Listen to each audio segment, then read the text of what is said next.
Imagine sitting across from the FBI, your palms sweating as you prepare to utter words that will get your boss of 20 years sentenced to life. The agents slide the witness protection papers toward you. Your old life ends the moment you sign. The history of organized crime is written in blood, but rewritten by informants. From the man who brought down the Teflon Don to the undercover agent who lived among killers for years, these 5 betrayals didn't just break Omerta. They shattered entire criminal dynasties.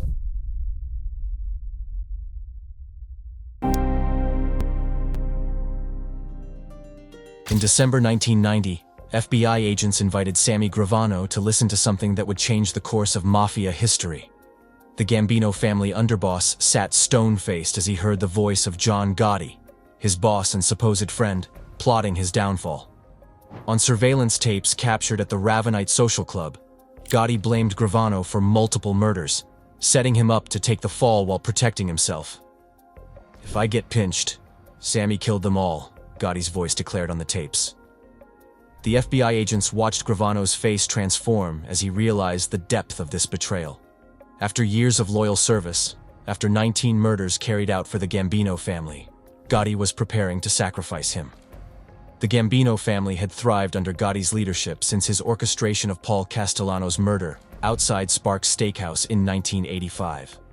Gotti's flashy style earned him the nickname the Dapper Don in the press, while his ability to escape conviction 3 times led to another, the Teflon Don. But beneath the custom suits and media persona, Gotti's paranoia had grown dangerous. FBI investigators recognized their opportunity immediately. Within days, they offered Gravano a deal that seemed unthinkable for a man of his position: testimony against the boss of one of America's most powerful crime families in exchange for leniency. Gravano's decision broke a centuries-old code that had sustained organized crime through generations of prosecution. In the courtroom, jurors watched with a mixture of horror and fascination as Gravano methodically dismantled the Gambino empire. His testimony revealed how he and Gotti would casually order executions while eating breakfast, discussing murder with the same nonchalance as the weather. Reporters scribbled frantically as Gravano exposed the family's entire hierarchy, detailing their rackets, territories, and internal rules with cold precision. Prosecutors combined Gravano's insider knowledge with hundreds of hours of surveillance recordings. The evidence overwhelmed Gotti's defense. When the verdict came on April 2, 1992, the Teflon Don was finally stuck, guilty on all counts, sentenced to life without parole. For his cooperation, Gravano received just 5 years despite admitting to 19 murders. He entered witness protection with a new identity and government funding to start over. The deal shocked the criminal underworld and instantly transformed how crime families operated, creating lasting paranoia about surveillance and informants.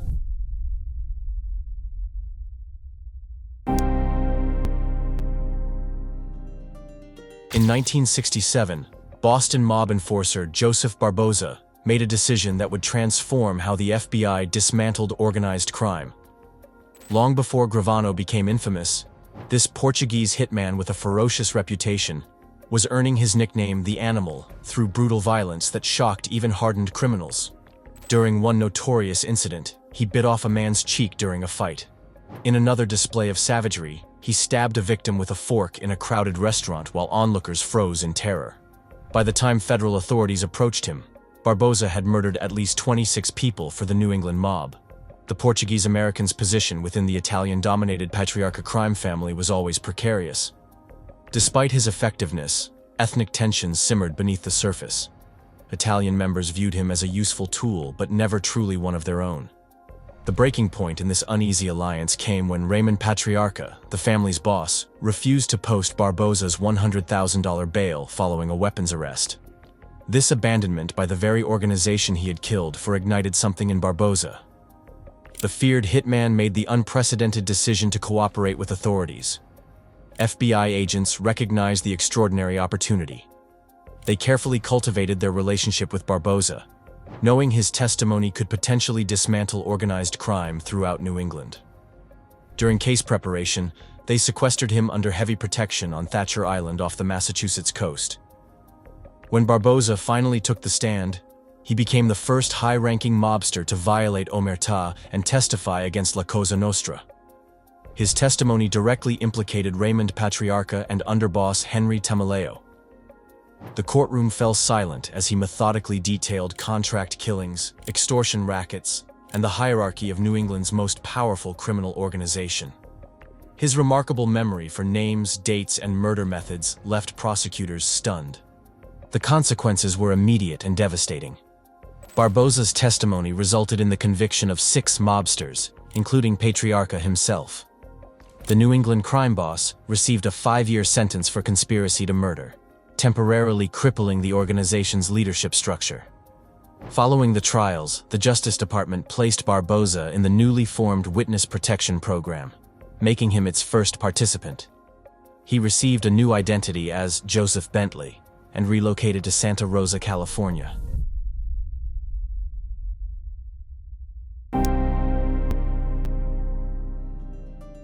As Barboza settled into his new identity in California, a bloody confrontation was unfolding 2,500 miles away that would expose not just a single crime family, but the entire structure of American organized crime itself.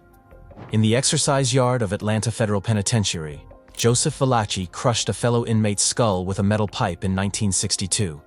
The victim wasn't his intended target, merely another prisoner who resembled the hitman Valachi believed Vito Genovese had sent to kill him. This case of mistaken identity would prove catastrophic for La Cosa Nostra. Facing a murder charge while already serving time for heroin trafficking, Valachi made an unprecedented calculation. Cooperation might be his only chance at survival. Unlike Barboza or other informants who followed, Valachi wasn't anyone special in the hierarchy, just a soldier in the Genovese family who had witnessed 3 decades of Mafia evolution. The gravity of his betrayal became apparent during his first FBI debriefings. Valachi confirmed what J. Edgar Hoover had publicly denied for years: the existence of a nationwide criminal organization with formal structure, membership rituals, and governing principles. When he uttered the words Cosa Nostra on record, he tore down the veil of secrecy that had protected organized crime for generations. Television cameras captured his testimony before Senator John McClellan's Permanent Subcommittee on Investigations on September 27, 1963. Americans watched transfixed as Valachi methodically explained the Mafia's operations, detailing the burning Saint Card ritual during inductions, the blood oath ceremony, and the sacred code of silence that he was now violating. With remarkable precision, he outlined the 5 New York crime families and their leadership structures, creating what authorities considered the first organizational chart of American organized crime. He revealed the existence of the Commission, a governing body that settled disputes between families and sanctioned major operations. This shattered the prevailing theory that organized crime consisted merely of localized gangs working independently. The aftermath transformed law enforcement's approach forever. The FBI established specialized organized crime units, and Congress began drafting legislation that would ultimately become the RICO Act of 1970. For the first time, authorities had a comprehensive understanding of their enemy's structure and operations. Valachi never left protective custody again. Until his death from a heart attack in 1971, he remained the most reviled traitor in Mafia history.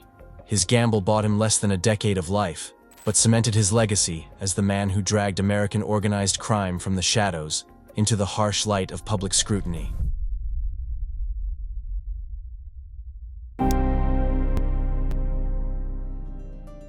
The year Valachi died in prison, a 42-year-old gangster from South Boston was laying the groundwork for what would become the most sophisticated manipulation of law enforcement in criminal history. James Whitey Bulger wasn't just informing, he was weaponizing the FBI itself, turning their protection into a shield for his murderous activities. In 1975, FBI agent John Connolly approached Bulger with a proposition that would transform Boston's criminal landscape. Connolly, who had grown up idolizing Bulger in the same South Boston housing projects, offered the Winter Hill gang leader a chance to become an informant against the Italian Mafia. The arrangement seemed logical to the Bureau. Bulger would help them dismantle their top priority, La Cosa Nostra, while they'd overlook his lesser operations. What unfolded instead was a masterclass in criminal subversion. Bulger provided just enough information about rival Italian gangsters to maintain his value, while systematically extracting crucial intelligence about investigations into his own operations. The tables had turned. The informant was running the handlers. Throughout the 1980s, Bulger's Winter Hill Gang expanded its control over Boston's rackets with virtual immunity. When potential witnesses against Bulger appeared, they mysteriously disappeared. Behind each vanishing act was a classified FBI file that Connolly had leaked, identifying those who might testify. At least 11 potential witnesses were murdered with information sourced directly from Bureau files. Connolly's relationship with Bulger went beyond professional corruption into outright criminal partnership. He didn't just protect Bulger, he actively participated in his empire building, falsifying reports that attributed Bulger's crimes to others and warning him about operations from other agencies that weren't compromised. By the 1990s, honest FBI agents and Massachusetts State Police had begun piecing together the extent of the corruption. In December 1994, when indictments were imminent, Connolly tipped off Bulger one final time. The gangster vanished overnight, beginning a 16-year stint on the FBI's most wanted list, placed there by the very organization that had enabled his crimes. The investigation that followed revealed Boston's FBI office had essentially functioned as an extension of Bulger's criminal enterprise. They had protected him while he conducted drug trafficking, extortion, and murder, activities they claimed he never engaged in. In 2011, authorities finally captured the 81-year-old Bulger in Santa Monica, where he had been living with his longtime girlfriend Catherine Gregg. His story ended brutally in 2018 when fellow inmates at Hazleton Federal Penitentiary beat him to death within hours of his transfer.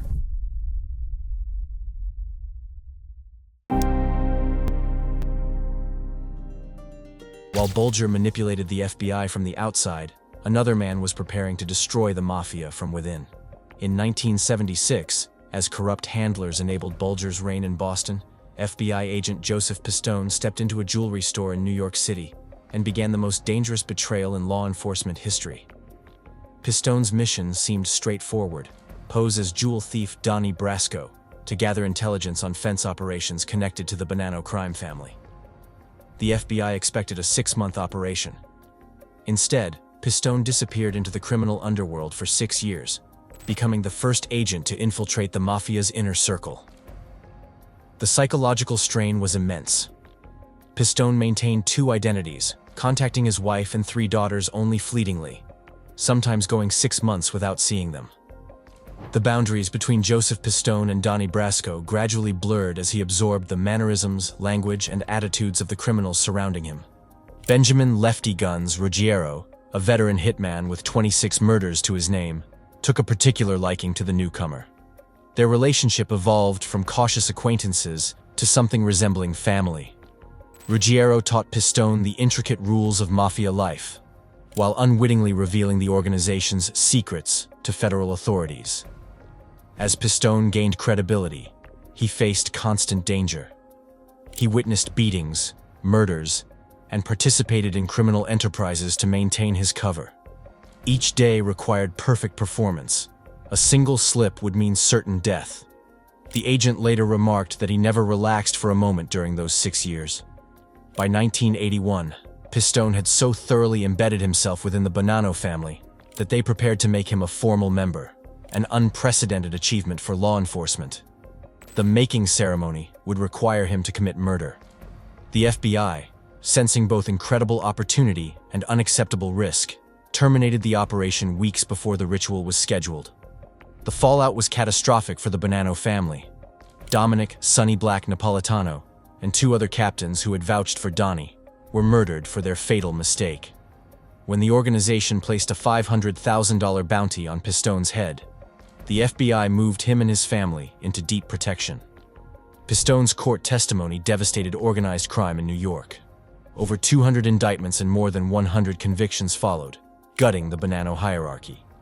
Beyond the immediate legal impact, the operation permanently changed how the Mafia operated, instituting extreme vetting procedures and creating enduring paranoia about undercover agents.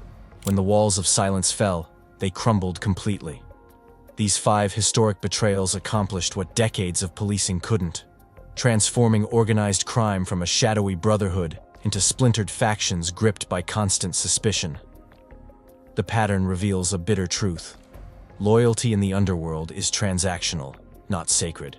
Each informant turned only after experiencing betrayal themselves. Loyalty never flowed both ways. Today's crime families operate differently because of these men. Initiations are more rigorous, conversations more guarded, and trust nearly extinct. If you're intrigued by the psychological aftermath of these high-stakes gambles, like the video and subscribe to Crime Republic for more deep dives into the criminal world. Until next time.